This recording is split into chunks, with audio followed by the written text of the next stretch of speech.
afternoon, ladies and gentlemen, boys and girls, and all the ships at sea. My name is Rick Brown, your voice of Walpole High Sports. Welcome to The Circle Game. In this program, we will interview people who have influenced the athletic program here at Walpole High School. This will include coaches, former coaches, people connected with the athletic program, and on some occasions, student athletes.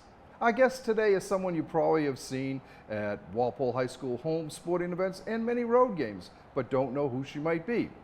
If you're a WH athlete, however, you know her as Amanda Randall, Walpole's full-time athletic trainer. Helping Amanda with her duties are Walpole High seniors Allie Brown and Maggie Eulis. Allie is joining us today in studio. Welcome to the show, folks, and thank you for giving us this time. Yeah, thank you. We'll start off. Amanda, what got you interested in being an athletic trainer? Was that your major in college? It was, yes, and I actually knew from a pretty young age. I was pretty fortunate and unfortunate at the same time. So I was a three-sport athlete. My older brother played three sports as well, so I was just always in a sports environment with my family growing up. And then I unfortunately had a knee injury that kept me out of sports for 2 full years. It was due to a rare bone condition. So having to go in and out of physical therapy myself and know that feeling of missing a game, and that game turning into a season, turning into 2 full years, it was really hard. Yeah. And the rehab was really grueling. So I specifically decided to go into sports medicine to help young people who were going through the same type of thing that I did. Right. And you went to? I did undergraduate at UNH in athletic training, and then I got my master's at BU. Okay. Yeah. And how long have you been? Now, before, let's jump back a bit. After you got out of BU, you went to where? Yeah, so when I was at BU, I was fortunate enough that I was actually able to go there and have my tuition fully covered because I was working as a graduate assistant athletic trainer. So I worked for BU, but at a tiny Division III college called Pine Manor College, which has since been bought by BC. Yeah. But is that in Newton? It's in Chestnut Hill. Chestnut Hill, yeah, right next to where Bob Kraft lives. Yeah. So a very affluent area, very nice. But I worked there as a grad assistant for 2 years. Then I was the head athletic trainer there. And then I finished my master's in health education, which is a health teaching degree for high school level. And from there, I moved to working at the high school level. So I was at Wellesley High School, and then I came here. So I was with the enemy first, which I keep on the down low, but then I came here. That's a good thing. Yeah. There are some sports that Wellesley does kill us in, and they're beginning to become like the new Norwood as far as rivalry. Them and Natick, Wellesley and Natick. Yes, and Coach Dowd does not let me forget that I used to work there. He always thinks I have them in my pocket, but I don't. And Abby, tell me, what got you interested? Allie, yeah. Allie. Yeah. Sorry. So I kind of similarly had a lot of injuries growing up, being in physical therapy since I was 5, and then I took Amanda's sports medicine class my sophomore year, and I was really interested in it, and she offered up shadowing at the end of the school year, and I was like, sign me up, I want to do it. So then just the past few years I've been shadowing, and it's been a really great opportunity to get a feel for sports medicine. Great. Now, next year, are you going on to college? Yes, I'm going to Marquette University for physical therapy. Oh, okay. So you'll be trying to basically stay in the same field. Yes, yeah. Very nice. Tell us about the course you teach. Yeah, so I teach just one section of a class here. It's called Intro to Sports Medicine. So just introductory information about different injuries that might arise more commonly in sports, how we treat those injuries. I do first aid and CPR training with all of the students in the class. We do a nutrition unit, sports psychology. We try to cover just kind of the basics of what encompasses sports medicine and those professions that are in sports medicine. So I hope that students leave the class, if they're interested in it in a broader scope, maybe picking a career that they like based on what they've learned in the class, or if they just want to take a fun elective about gross injuries. I try to provide something for everybody. So. And that's here at the high school? Yes, it is. Yep. How many years have you been teaching there? This is my third. I'm trying to remember. You took it your sophomore year. I think that this is my 3rd year teaching it. Oh, okay. 3rd year. Yeah, because I don't remember it. So it was just right around COVID time when it started. Exactly. Yeah, I think that COVID was around the time I started. I taught for 1 year, 1 semester, and then COVID hit. So yeah, it's been a little bit of a whirlwind with the timeline of things. But yeah, it's been a few years now, and I love teaching it. It's great to be able to do a little something in the classroom and then work with the kids as athletes after school. Right. Yeah. Allie, is that what got you motivated to stay on You enjoyed the class that much? And Yeah, so originally I was planning to do more of like a PA route. Like my freshman year, I was like, I want to be like in a hospital, that kind of thing. But I'm a dancer, so I've been doing ballet for a while, and Yep. I want to be able to help dancers too. So then Right. seeing the more of like the sports aspect of it, and shadowing definitely has pushed me more towards the sports side and more of like a clinical rehabilitation aspect instead of Right. like hospitals. Yeah, because a lot of the games that I'm at covering, I see the two of you, Yeah. excuse me, on the field together and with the other girls. Maggie, Maggie. yeah, yep. Sorry about that, Maggie. No. Okay, let's talk about we had mentioned the concussion protocol. Why don't you explain what that is to the Yeah, sure. people? So every sports program should and most likely does have a concussion protocol, as well as every doctor's office. So when we're working with minors or students who are K through 12, their doctor's office has their own individual protocol, which is similar to ours because we follow the same state mandates.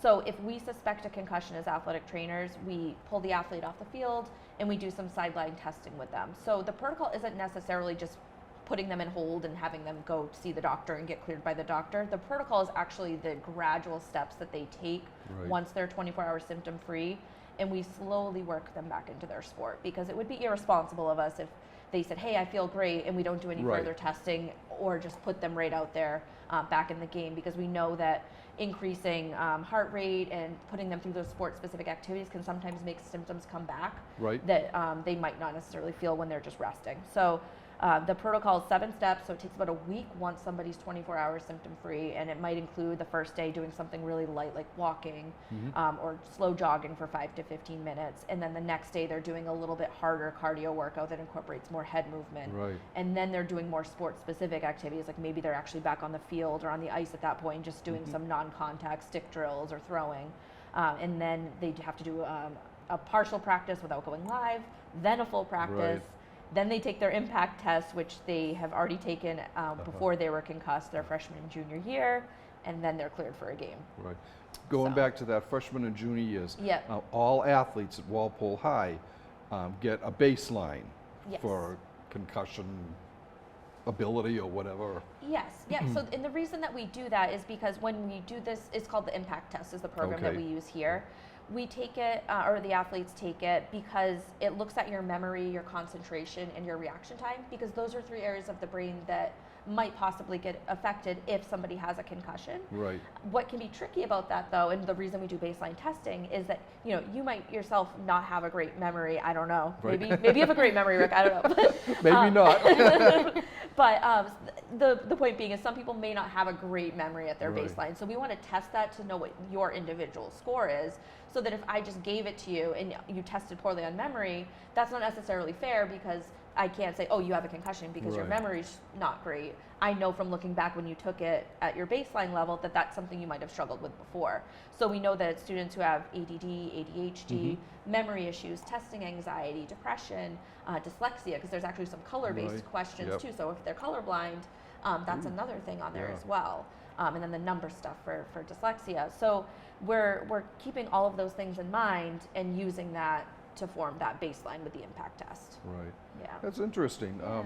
I know I actually got a concussion last winter. I slipped on some ice, fell back, banged my head. Yeah. And until then, when I was teaching here at the high school, I worked a lot with kids who had gotten concussions and had to go to the separate classrooms in the dark and everything. And I always wondered, was it really bad? Was it necessary? Until I got a concussion. And then it was like, oh my God, I can't stand lights. I didn't like noises. And I was down for a good 2 weeks before I wanted to go out and start covering again or doing anything. It hurt.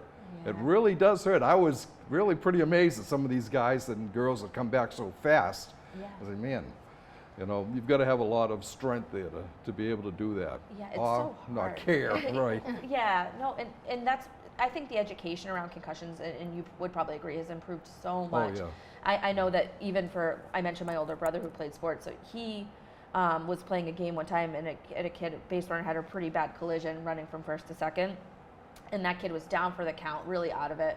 We obviously all knew that that was a concussion, but I feel like back in that time, that would be the only scenario where we would consider it a concussion. Whereas Right. like if a kid was like stumbling a little bit and came off and then, sat for a few minutes and was like, okay, I'm fine, but I have a little headache, the coach might put them back Right, in. right. Now we know that it's not just that worst case scenario that warrants putting somebody in the concussion protocol. Even if they have mild symptoms, we Right. still need to be taking those precautions, having them see their pediatrician and then seeing me and going through that full 7-day process. Right. And that can be really difficult to convey to people that aren't aware with how our viewpoint and protocols have shifted over the years.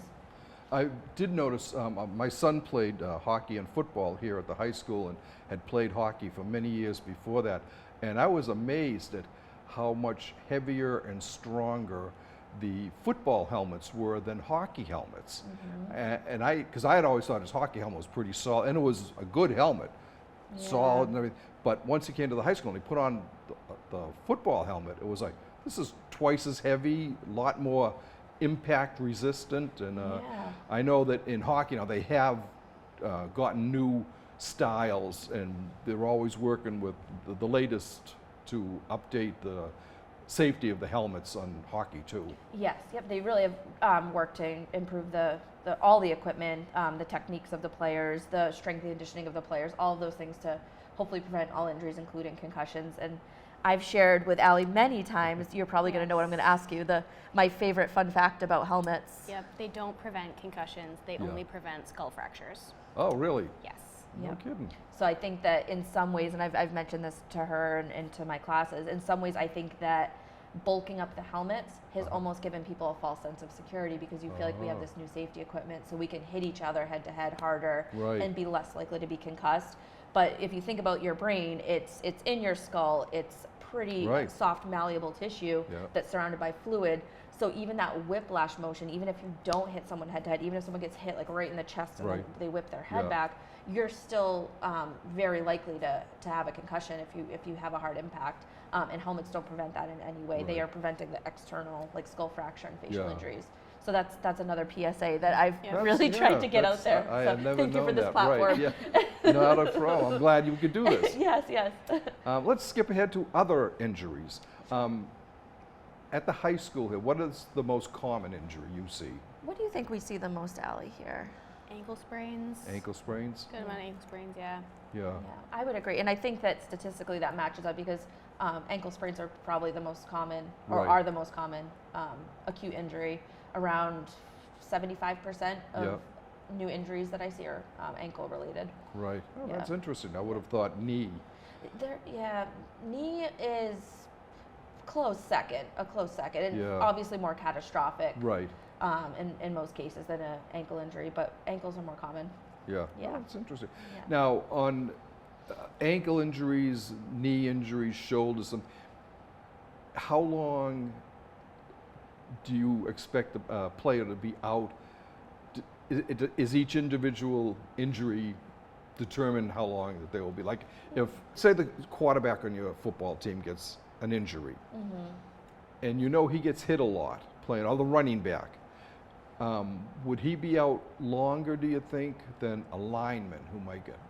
That's a great question, and I think you have to approach every injury with knowing, and that's why it's important to know sports to work in this Right, profession right. too. Is you have to know the individual roles that each athlete has on the field or court or ice, or just with their respective sport. Even if it's an individual sport, you have to know the movements and the demand that it puts on their body to Yep. come up with a plan for clearing them. And the goal is to get them back quickly and as healthy as possible, if not even more healthy than Right. before.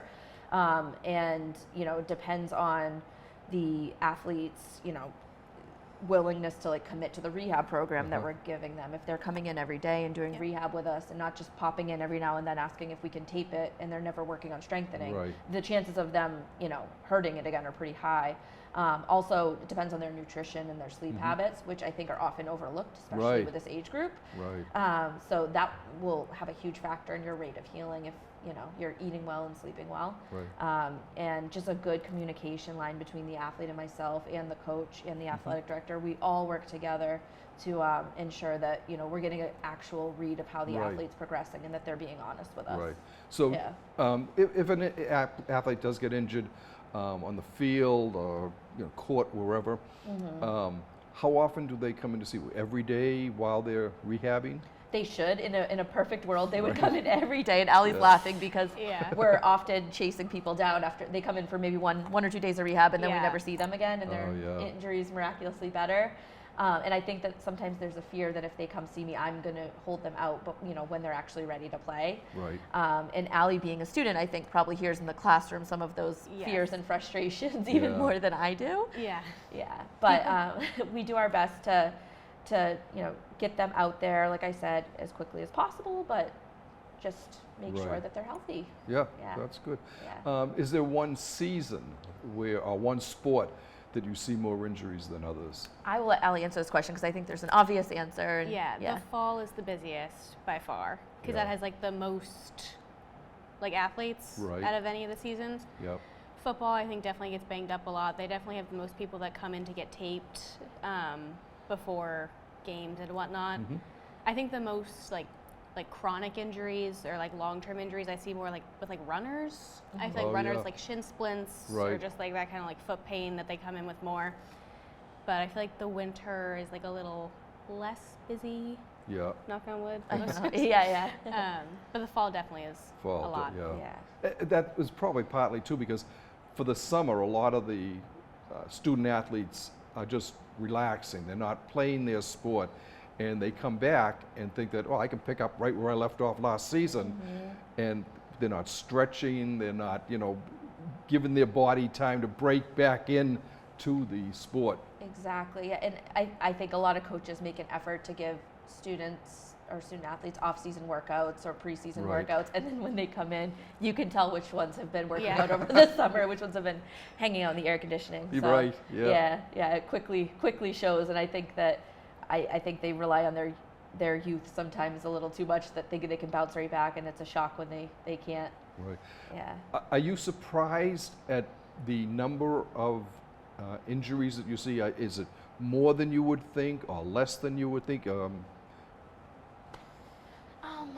In a perfect world, obviously, I would never want anyone to get hurt. If I Right. could just watch a game and Yep. have no injuries, that would be great. And it ebbs and flows, to be honest. There's some games where, like even a football game, where we'll look at each other at the end and be like, "Oh, okay, nothing serious. We Yeah. just Right. maybe had some blood to clean up, and that was it." Yeah. So it does ebb and flow. I think that we definitely saw an uptick right after COVID, for the reasons that I was just saying. That a Right. lot of people were, they're dealing with, things going on around the world that Yeah, are very yeah. scary, and you're not necessarily thinking about getting back in shape for your sport because everything was so up in the air. Exactly. yeah. And then just dealing with COVID itself, there was some, deconditioning that went along with people who were getting COVID and coming back and having respiratory complications or, God forbid, Right. cardiac complications. So I think around that time we definitely saw an uptick. But in general, the numbers stay pretty consistent with that factor aside. That we're seeing the same number of, unfortunately, ACL injuries and concussions The same from numbers, year yeah. to year. So we're always working to